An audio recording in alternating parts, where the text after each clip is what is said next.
Okay, I know we're just a shade early, but we're going to go ahead and get started because we do have a number of speakers this morning, and obviously there's a lot going on. So just thank you all for coming today, and I want to thank all of my colleagues for joining me in this press conference. Right now, folks, as we're standing here safe in the Capitol building, Israel is fighting for their right to exist.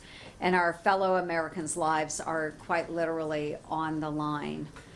On October 7th, 32 Americans were killed and dozens were taken hostage. And we know 8 of those that were taken hostage are still being held by Hamas.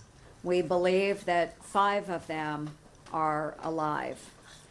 The Biden-Harris administration has not only turned their back on our American hostages, you don't ever hear them mention our American hostages, but they've also turned their back on our close friend and ally, Israel. When Israel needed support and our citizens needed saving, President Biden withheld weapons and Vice President Harris fueled pro-Hamas rhetoric. That's our vice president. Neither the vice president nor the president were there to welcome the prime minister of Israel on his arrival. So, folks, Israel was attacked by Iran-backed terrorists, and sadly, they have been attacked by the United States administration. Never, never should this have happened. Senate Republicans stand in solidarity with Israel. We stand in solidarity with the prime minister as they defend their country and work to defeat Iran-backed Hamas. So we are demanding action from this waffling White House. Number 1, end the appeasement. 2, enforce the sanctions and supply the weapons Israel needs to defeat Hamas and ensure that terrorists are never, ever, ever emboldened to take American hostages ever again. And with that, we will jump right in. Senator Thune, please. The podium is yours. Thank you, Senator Ernst, for leading this.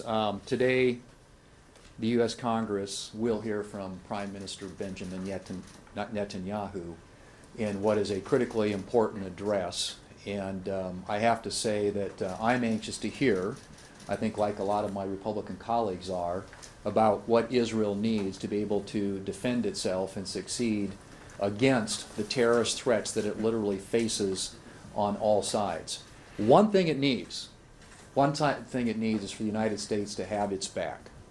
Israel needs a reliable American ally, which is why it is so disappointing, and I would say more than disappointing, disturbing, that there are so many Democrats who are going to boycott the address this afternoon.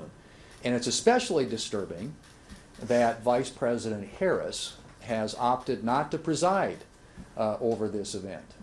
She felt comfortable presiding over the worst, as borders are, the worst border crisis that we've seen in our history. She was comfortable presiding over the passage of the reckless tax and spending spree, the so-called Inflation Reduction Act, and numerous other nominations that have come across the Senate floor. And yet here we have our greatest ally in the Middle East and a crucial security partner coming and testifying or speaking to the United States Congress, and she can't be there to preside over this important meeting. So I can tell you one thing, that the Republicans are going to be there in force.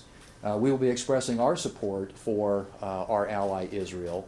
And in light of what happened on October 7th and everything that's happened since, now more than ever, the U.S. and what used to be a bipartisan majority here in the United States Congress needs to stand behind Israel. But I can assure you one thing, is that, and that is the Republicans here in the House and the Senate will be doing that, not only this afternoon when we listen to the Prime Minister, but when it comes to delivering on the important assistance that this relationship and this partnership requires in order for Israel to survive in a very, very dangerous world. Thank you. Yeah, really appreciate it. Senator Wicker. Thank you, Senator Ernst and Mr. Leader. I appreciate that. Just a few points.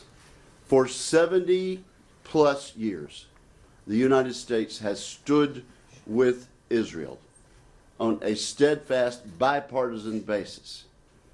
Today, Republican members of the House and Senate still stand foursquare, 100% for Israel in their fight for the right to exist and in their fight once and for all, finally, to have a Jewish homeland where they can live in safety, free from the persecution that they have endured for over 2,000 years. Hamas is a terrorist group funded by Iran. So are the Houthis. So is Hezbollah. These are three proxies of one of the major adversaries of the United States. That is Iran, North Korea, Russia, and Communist China. I call them the axis of aggressors. We need to stand steadfast for Israel because Hamas, who made the attack October 7th, has had a sworn purpose, one and only sworn purpose since their existence, and that is to wipe the nation of Israel totally off the map. They've never disavowed that. It is the only reason for their existence. They made an aggressive attack in the Gaza area on October 7th. They killed innocent civilians, men, women, and children. They have taken Israeli and American captives. Unless we back Prime Minister Netanyahu in his effort to completely eliminate Hamas, to wipe them off the face of the earth, to wipe this group whose only purpose is to destroy Israel off the face of the earth, we will have aggression from Hamas and from Iran's other proxies in the future. So I support Prime Minister Netanyahu. I condemn Hamas for violating almost every tenet of international law. They take civilians and prisoners of war and use them as human shields, an absolute violation of the laws of war. They should be prosecuted for that if we can capture them, but if not, they need to be completely rooted out. We need to end the terrorist threat to one of our steadfast allies for some 70 years. We welcome, as a Republican conference, House and Senate, we welcome the Prime Minister of our great ally to the United States Congress today. Thank you, Senator Whitaker. Senator Budd. Well, good morning, and thank you for being here. Senator Ernst, thanks for your leadership on this issue, and I thank my colleagues as well. We want to first of all thank Prime Minister Netanyahu for coming. We welcome him to Washington, D.C. But I'd like you all to note who has not welcomed him to Washington, D.C., and that is Vice President Kamala Harris. And I want you also to note who is not doing her constitutional duties to attend the speech today, and that is Vice President Kamala Harris. So let's be clear. I don't think that snubbing our Middle East ally does what we need to do to stop the Hamas terrorists. Let's remember 292 days ago, these same Hamas terrorists, they committed horrific acts of barbarism and of kidnapping. Now, 8 of the remaining hostages being held in Gaza, they're Americans. And one of them is a native of my home state in North Carolina, and that's Keith Siegel with his wife, Aviva. About 50 days after October 7th, she was released. And thank goodness she is telling the story to the rest of the world. But her husband, Keith, from North Carolina, is still 292 days later being held captive. So now these 8 innocent souls, they should be at the top. These 8 Americans, they should be at the top of our national conscience. And every American should know their names. But instead we see people, even some Americans, sadly, blaming Israel, pressuring Israel, and one American not showing up for Israel today. It's unconscionable. What Hamas has done and is still doing, it's absolutely evil. So I think it's time for us to regain our moral compass, and it's time for officials like Vice President Harris to show up and fully support Prime Minister Netanyahu. So it's time to apply maximum pressure on Hamas to release the hostages and to release Keith Siegel. And it's long past time to bring them all home. Thank you. Thanks, Senator Britt. Thank you, Senator Ernst, for organizing this important press conference. Today, Israeli Prime Minister Benjamin Netanyahu will come before Congress to ask us for help. America has a responsibility. We have an obligation to keep our promises, and we have to show that never again actually means never again. Failure to do so will mean that we will let down our tremendous ally, and we will look weak once again on the world stage. We must stand strongly with Israel and show her the support, not just in normal times, but in trying times when she needs us the most. I think it's a shame that Vice President Harris won't be here, literally won't be here, standing with Israel today. She isn't presiding over or attending Prime Minister Netanyahu's address. And look, to be honest, she doesn't have many jobs as the Vice President. She was put in charge of our border. We know she failed at that responsibility. She was supposed to fill in for the president during ceremonial times. She failed to greet Prime Minister Netanyahu when he landed in the United States. And she's expected to preside over joint sessions in which foreign leaders of Congress are present. Once again, she's failing at that too. Time and time again, she has chosen not to do her job. But now she's asking the American people for a promotion. Let's be clear, the Vice President could be here today if she wanted to. She has chosen not to fulfill her duty. Instead, she's at a conference. Look, I am all for her attending a conference. The conference lasts 5 days. Does anybody in this room think that if she had told the people in the conference that she, the Vice President of the United States, would like to address them, but just needed to adjust her time, that they wouldn't have allowed her to do that? They absolutely would. She's choosing not to be here today. She could have fulfilled her obligation. Once again, the Biden-Harris administration is sending exactly the wrong message, a message that is sure to further embolden our adversaries. It's past time to reestablish credibility in the American deterrence and for America to provide Israel with everything she needs to permanently end the threat of Hamas. Strength is the path to sustainable peace, not weakness or appeasement. Make no mistake, Israel has more than a right to defend herself. She has an obligation to do so. America can and must help Israel fulfill that mission, help bring every single hostage home, and help bring about sustainable peace through strength. It is time we use every tool in our toolbox, including those that will help dry up Iran financially. We've done it before under the Trump administration, and we can do it again. Today and every day, Senate Republicans proudly stand with Israel. Thank you, Senator. Thank you. Senator Cornyn.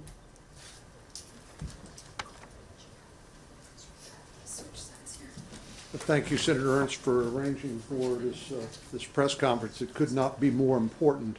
On October the 7th of last year, Hamas terrorists, supported by the #1 state sponsor of terrorism in the world, Iran, Hamas attacked and killed more than 1,000 innocent Israelis.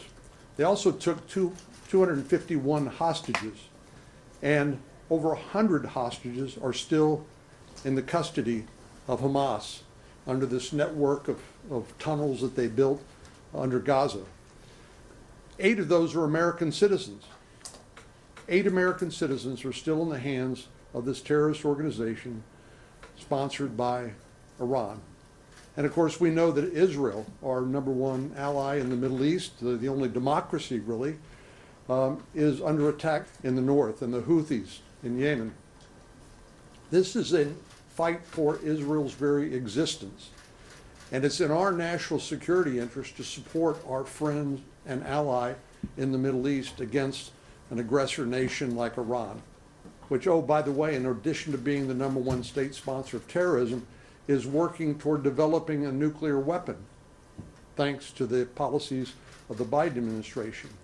That was virtually shut down under the previous administration through the extreme pressure campaign of the Trump presidency, but that's all been virtually reversed, and all the sanctions that have been put in place to dry up the money so that Iran could not continue to pay these terrorist organizations has been replenished and replaced, thanks to the policies of the Biden administration.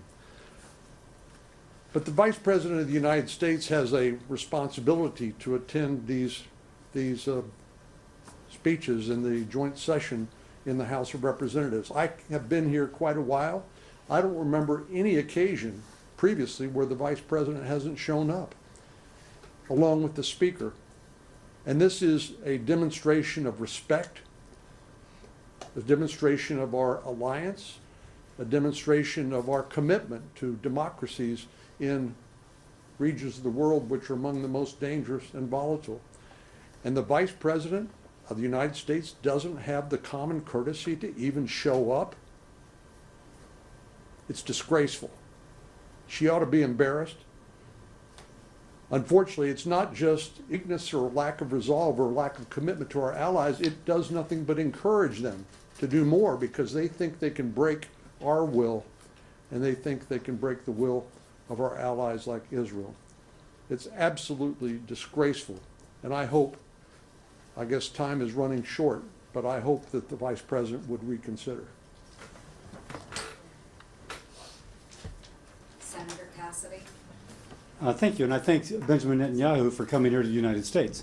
It's important for us to hear firsthand from the person who leads the nation that is on the line. I had the privilege, the responsibility, of going to Israel in the first congressional delegation after the attack. And the nation, which is kind of used to terrorism, was shocked by this. To put it in perspective, if you scaled up, our population is so much bigger than Israel's. They lost 1,300 people. That would have been the equivalent of 40,000 Americans dead in one attack, unprovoked, by someone who had been, if you will, making motions that they would be at peace. They had the same shock as we had after 9/11. And our message to Prime Minister Netanyahu is that you stood with us after 9/11, and we will stand with you after October the 7th. Now, Hamas targets civilians, children, infants. They're the ones who are the killers. In contrast, Israel wants to protect their people, and that's the difference. I cannot stress enough, there is no moral equivalency between Israel and Hamas. Hamas is the aggressor, they are the terrorists, they are those who even now embed their leadership within a civilian population, knowing that Israel, if they wish to take out that Hamas leadership, will be forced to have, that there might indeed be civilian deaths. But that is Hamas bringing it upon those civilians. Now, that's not the only thing we're battling. There's anti-Semitism here in the United States, and we've seen this rampant anti-Semitism at colleges nationwide. No student should fear, as she or he walks around the campus, that they are endangered just because they're going to class. Now, these anti-Israel protesters are not singing Kumbaya. They're chanting slogans known to mean the obliteration of the nation of Israel. That's why we have introduced the Restoring Civility on Campus Act, ensuring that universities and the Biden-Harris administration immediately addresses civil rights complaints if a student experiences violence or harassment on a campus because of their heritage. I thank Senator Ernst for co-leading this bill, and I thank her as well for co-hosting this. Thank you. So I look forward to hearing from Prime Minister Netanyahu today. Like a lot of us, I had the opportunity to visit Israel. I went in March. I went to a village that I'd been to before, Kfar Aza, where 63 individuals were killed. Little kids were murdered. The stories were just horrible. They're half a mile from Gaza. So it's clear what has to happen here. Israel needs to win. Hamas needs to be destroyed.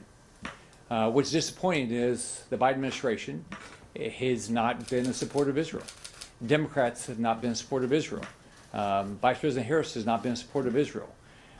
We can't forget the hostages, American hostages that are there.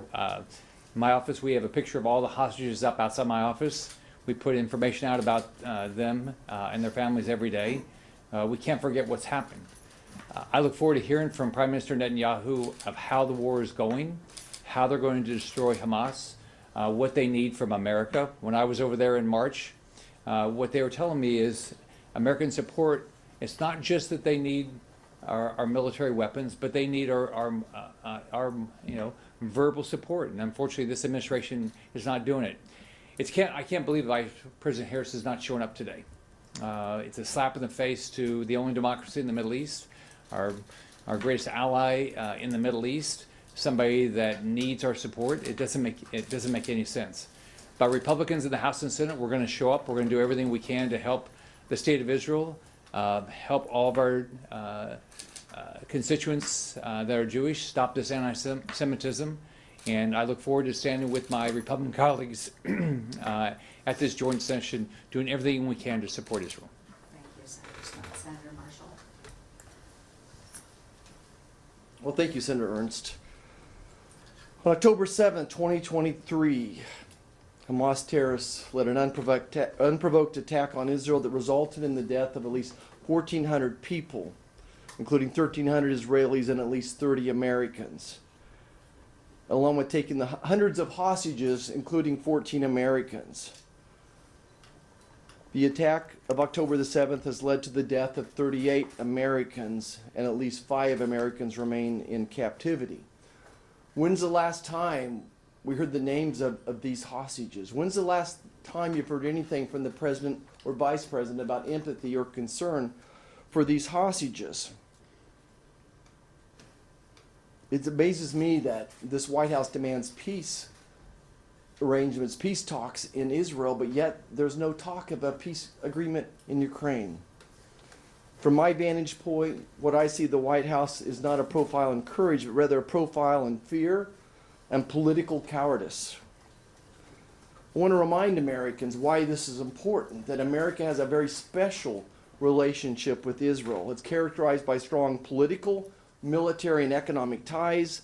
It's rooted in shared democratic values, strategic interests, and cultural connections. And most importantly, this nation was founded on Judeo-Christian values. What we see out of the White House are empty words and very few actions. I want to remind everybody back home what President Trump did for Israel. In 2017, he recognized Jerusalem as the capital and moved the embassy there. In 2019, he recognized Israeli sovereignty over the Golan Heights. In 2020, he brokered the Abraham Accords. He's defunded UNRWA. He financially broke the back of Iran. He got us out of the horrific Iran nuclear deal as well. What we need is unwavering leadership in the White House where our enemies fear us. This attack would have never have happened if Donald Trump was still the president. This is one more symptom of a weak president and vice president. Today I stand before you with resolute conviction that justice must prevail. The state of Israel has every right, and actually they've got a duty, a moral imperative to hold Hamas accountable for its actions. This is an organization that's consistently chosen violence and terror over peace and coexistence. Hamas actions are not just an affront to Israel, but to humanity itself, and specifically to America as they chant death to America. To all those who cry out for restraint, I would say this: would you stand idly by if your own children were under threat? Would you ask for calm if your own towns were targeted by an enemy that celebrates your suffering? Israel's actions are not just about security, they're about justice. They're about ensuring that terror cannot and will not dictate our future. Thank you. Thank you very much. Okay, next we will have Senator Young.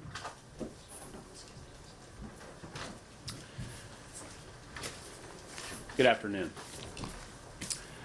On October 7th, 2023, Hamas murdered over 1,000 Israeli citizens.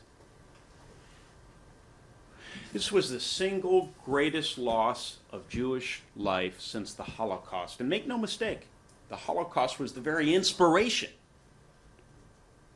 for this attack. In the immediate aftermath of these unspeakable acts, these evil acts, the American people, Congress, the White House, Republicans and Democrats, here on the Hill and throughout the country, came together in solidarity and sympathy and in their expressions of support for the Israeli state and the Israeli people. And in the 9 months since, the state of Israel did exactly what you would expect any self-respecting state to do. They've waged war. They've fiercely waged war. They've asserted their rights. They've been protecting their people. And they've done what is necessary to try and prevent these sorts of evil acts from occurring again. In the course of these efforts, these justified and understandable responses, they've been under fire from Iran, other proxies, and also from anti-Semites from around the world, including a handful in this country. So on the occasion of Prime Minister Netanyahu's visit, it's really important, I think, for all of us, Republicans and Democrats, elected officials, and rank-and-file Americans, to reaffirm our support for the state of Israel, their leaders, and their people. We stood with our ally on October 7th, and we stand with her still today. The vast majority of Americans do. I can't speak for the Biden-Harris administration. I will say in the aftermath, the immediate aftermath of October 7th, many Republicans rightly praised the administration's response. They seem to offer steadfast support for our ally. In the months since, however, we've seen that support wane. To use Margaret Thatcher's memorable phrase, we've perhaps seen things go a bit wobbly. This administration has withheld congressionally approved aid from the IDF. They've extended Hamas lifelines under the guise of peace plans. They've undermined Prime Minister Netanyahu and prioritized placating the radicals in its political base. We've seen President Biden be too slow again and say too little in the condemnation of anti-Israel and anti-Semitic mobs on our college campuses, while Vice President Harris, who I gather hasn't prioritized a visit from the Prime Minister of Israel in the middle of an existential war, Vice President Harris has spoken approvingly of these very mobs, of these elements. Former Israeli Prime Minister Golda Meir once told President Ford during a meeting in the Oval Office, "I will fight not to have Israel sacrificed to the good of mankind, because it would not be for the good of mankind."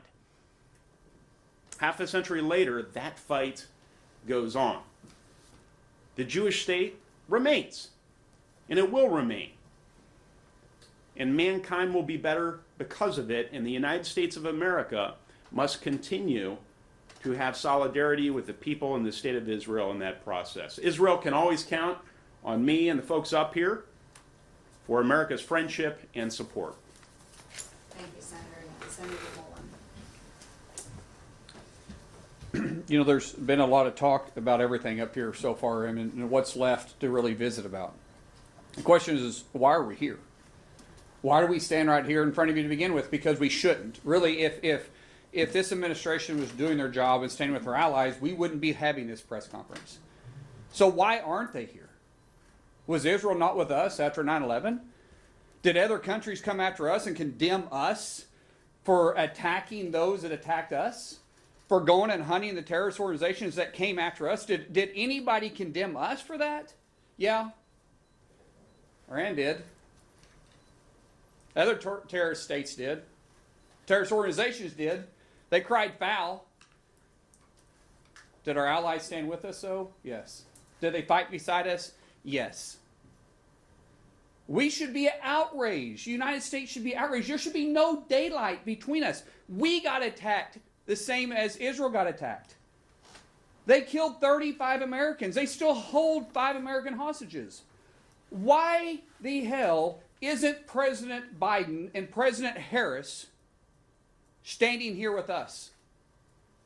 Why wouldn't they give the Prime Minister all the support they have? Because if you're not standing with the Prime Minister, there isn't a choice to be neutral here. We don't have that choice. If we are not standing with the Prime Minister, that means we are condemning their actions and emboldening Hamas, a terrorist organization.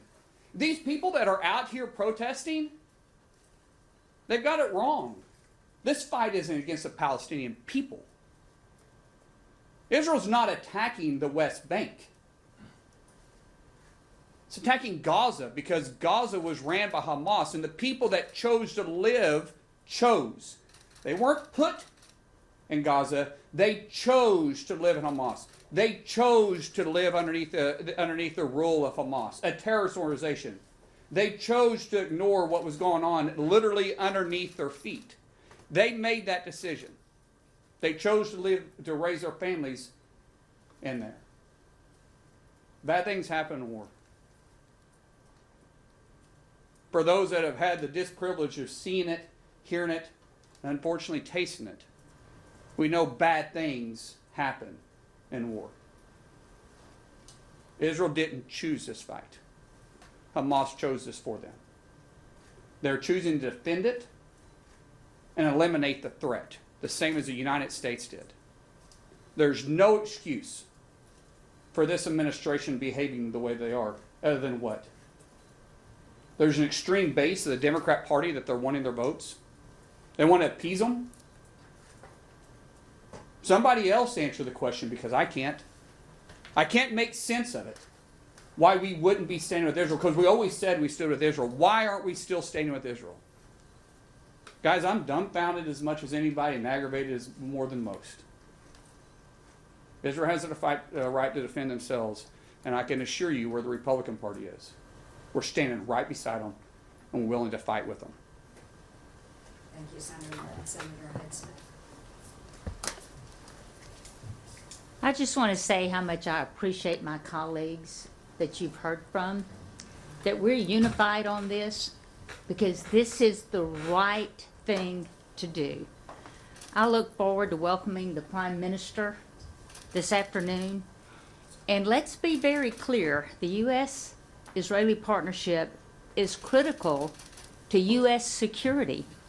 How simple can this be? And I want it known that the Senate Republicans remain firmly by Israel's side, even as the Biden-Harris administration fails in their duties to do this. I'm like Senator Mullins. I can't answer this. It makes no sense whatsoever. Israel has every right to defend itself against enemies that threatens its very existence. The unprovoked attack on October the 7th, unprovoked. One of the hardest things that I've had to do as a U.S. Senator is watch the uncut, unfiltered footage of that attack.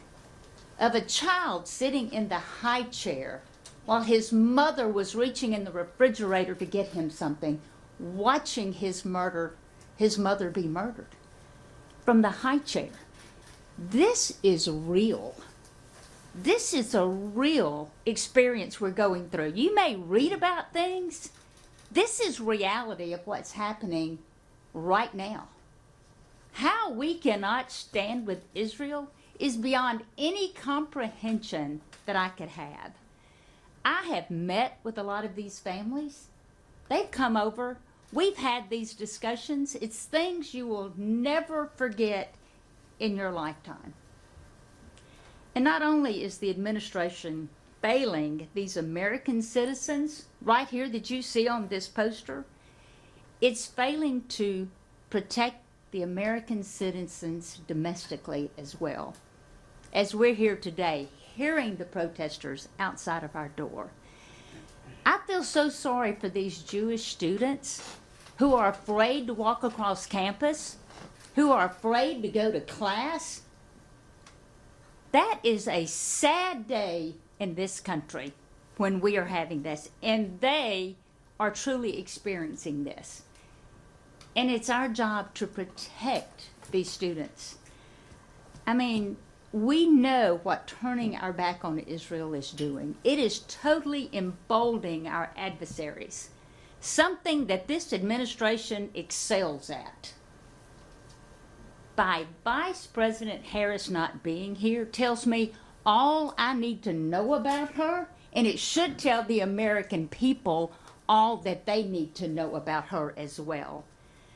Political games with the lives and the well-being of Israelis and Americans is just a failure, but it's reflected in the state and of the world around us.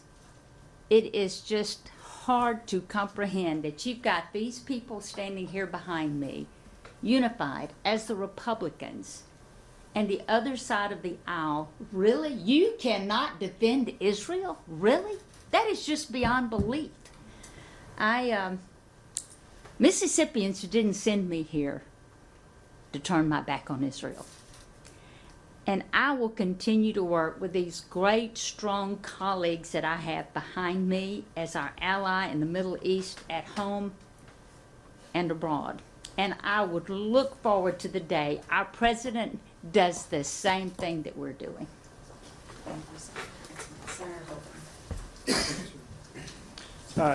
Yeah, the message from all of us is very clear. We need to support Israel. It's that simple. It's that straightforward. We need to support Israel. And that means as they work to defeat Hamas, and Hamas must be defeated, we shouldn't be telling them how to prosecute the war. They know how to prosecute the war. They're in the middle of it. They know how to deal with it. We need to support them, not second guess them, and that's what the Biden-Harris administration is doing, and that's wrong. And that undermines their effort to do what they must do.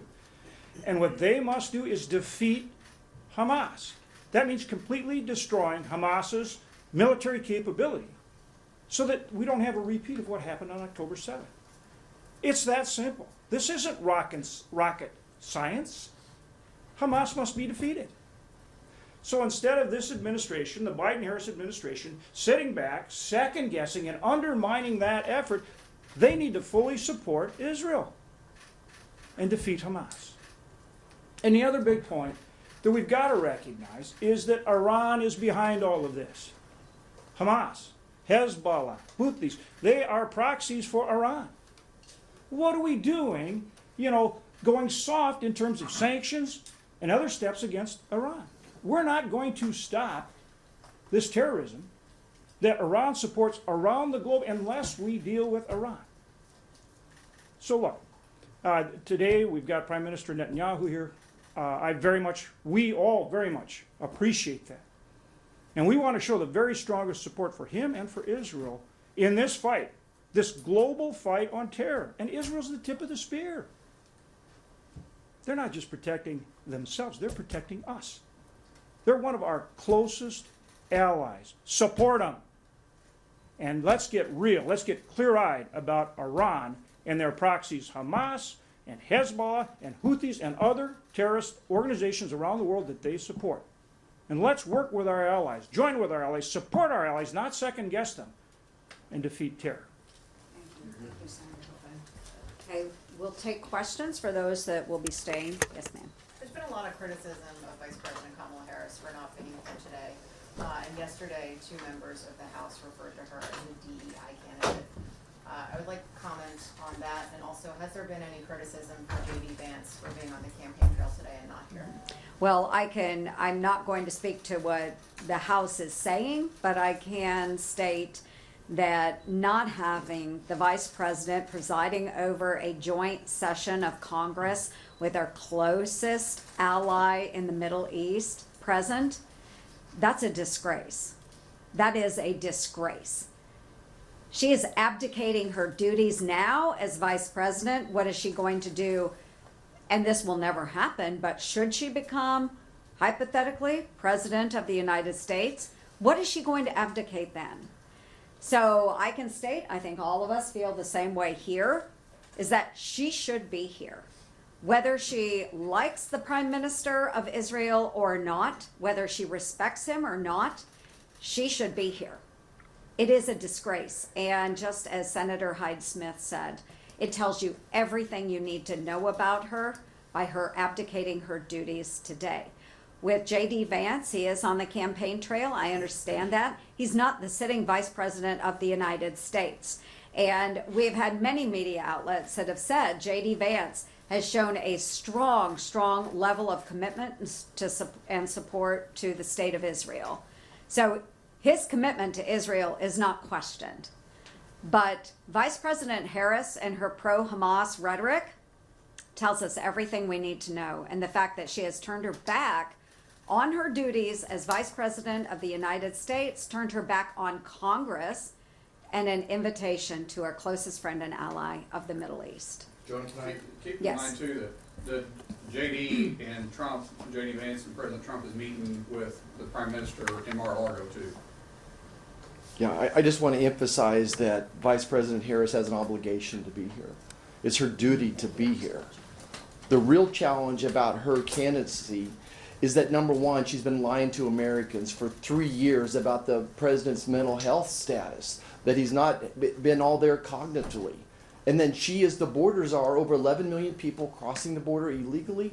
And she's complicit in Joe Biden's policies that have given us $6 a gallon gasoline, $4 a gallon milk. That she is a California progressive with a more liberal voting record than Bernie Sanders. That's the problem with her candidacy, and that's why America is going to reject her. And I go back again, let's compare and contrast what Donald Trump did for Israel versus what this administration has done for Israel. It is certainly day and night. Thank you. Yes, ma'am. Thank you so much. I was just wondering what all of you are hoping to hear from the Prime Minister specifically. Where are you hoping to hear for some sort of vision for how he would like to achieve peace in the region? If there's anything that you're looking for out of this? No, I think that is an exceptional question. And I think each one of us will have different feelings on what we wish to hear today. Senator Joni Ernst would love to hear how we are going to achieve peace in the Middle East with our partner Israel. The Abraham Accords was a significant step forward under the Trump administration for stabilizing the Middle East and allowing partners to come together to push against Iran. How do we continue to build upon that, find a way to peace? That's one thing Israel needs to do, is find a way to peace. But that means the destruction of Hamas as well. We need to acknowledge that. And then what I personally hope to hear as well is how we bring our American hostages home. So this, let's see, Sagi, right here, he is a grandson of Holocaust survivors. Grandson of Holocaust survivors. And he has been taken by Hamas. Let's see, well, we also saw Omar's parents speak at the Republican National Convention. We heard a number of Republicans read the names of each one of our hostages. We have welcomed those families into our offices. They are in agony, not knowing if their loved ones are coming home. So I do hope we find a way to stability in the Middle East. We hear that from the Prime Minister on what his plans are. But I, in particular, also want to hear what the plan is to bring our American hostages home. And I welcome any other thoughts. Prime Minister Netanyahu is a strong and experienced leader. And I think it's very important we hear from him as to exactly what's going on and where they are in terms of truly defeating Hamas and what else needs to happen for them to get that job done and how we can stand 100% behind them and help them do it. I think that's very strong. Very important so that we understand it directly from him. And then all of the things that Senator Ernst said as well. But he's the one there that knows exactly what's going on, and we need to know exactly what's going on and how we can stand strong and help Israel get this job done and bring those hostages home, all these things. But he's the one that can tell us the straight story. And it's not just all of us that need to hear it, Americans need to hear it. One of the things he'll be talking about is reminding us, and I think the world, particularly Americans, need to be reminded of what a great ally they are for us in the Middle East. The strongest, the only democracy in the Middle East, great innovators and a great ally. The second thing I think they're going to be talking about, the fact that part of his calculus is let's get all of the hostages returned, particularly the 8 Americans, whether they're alive or whether it is respectfully returning their remains. The other is talking about what has happened so far in the war, and that from talking to him in person, it has been a very cautious war, minimizing civilian casualties. And the mainstream media will pick up what Al Jazeera will say. They'll give the wrong numbers, but completely biased against the state of Israel. So I think he'll correct the record and say how cautious he has been to minimize any civilian casualties, because that's certainly something that he wants to avoid and something that he deeply, deeply cares about. And I think the other thing is the path forward. What does it look like once he has gotten to a certain point in Gaza and there is security? What does it look like? How does he partner with others in the Middle East region for peace, for the enduring path forward? I think it's really important that Prime Minister Netanyahu explain to Americans why this is important.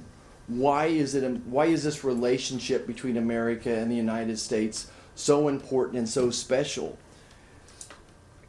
And I think beyond that, more specifically, I just want to reemphasize that this is important from a national security standpoint. It's important from a military cooperation standpoint, that we provide substantial military aid to Israel, ensuring its qualitative military edge in the Middle East, that we conduct joint military exercises, intelligence sharing, defense technology collaboration that strengthen both nations' security, that we work together on missile defense systems that will someday be very important to defending this country as well.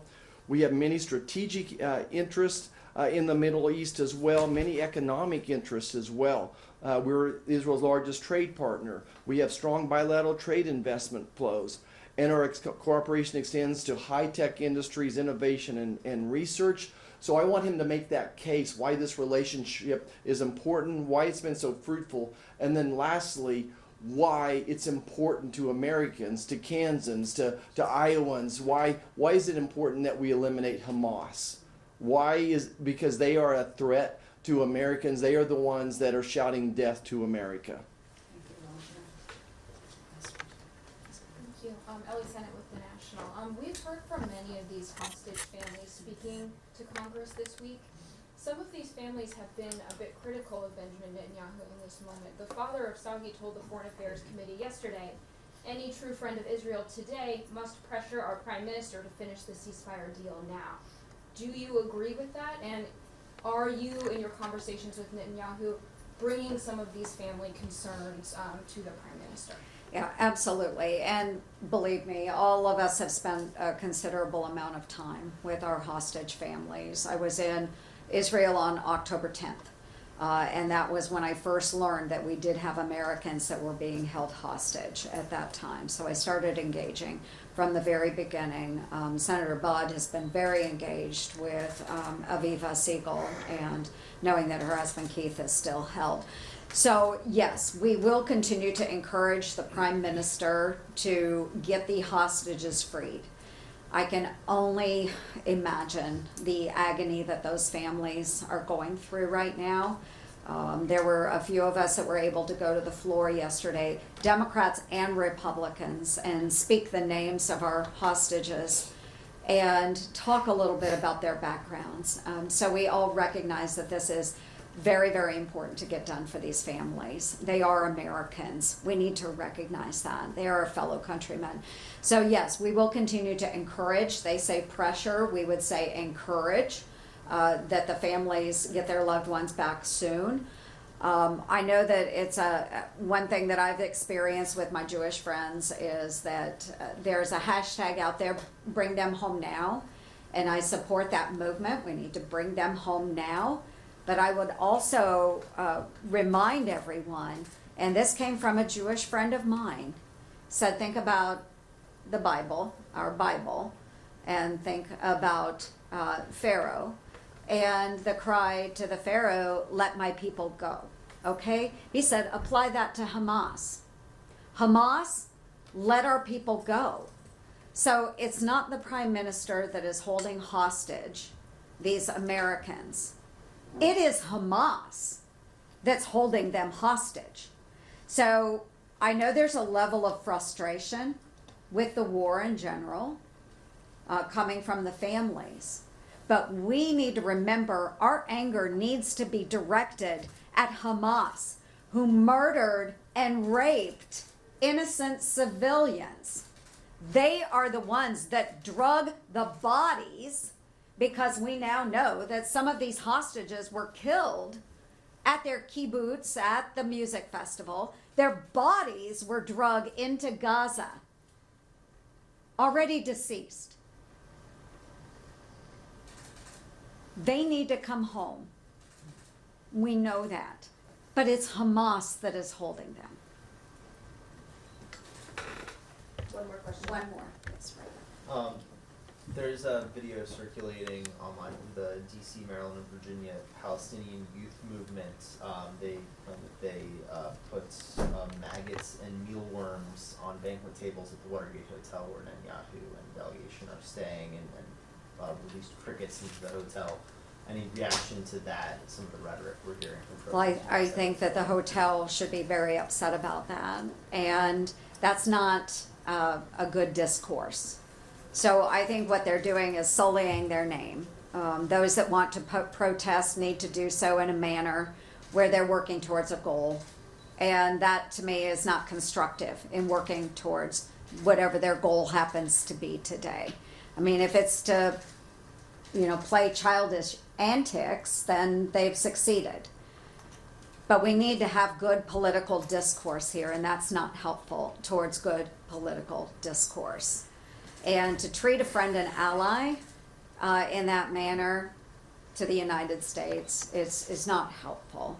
So that would be my response as a mom. I'd be swatting my daughter on the rear end if she had done something like that. We're here to express strong support for Israel. We're here also to express strong support for Prime Minister Netanyahu. I'm very clear. Thank you. Thank you, everyone. Thank you.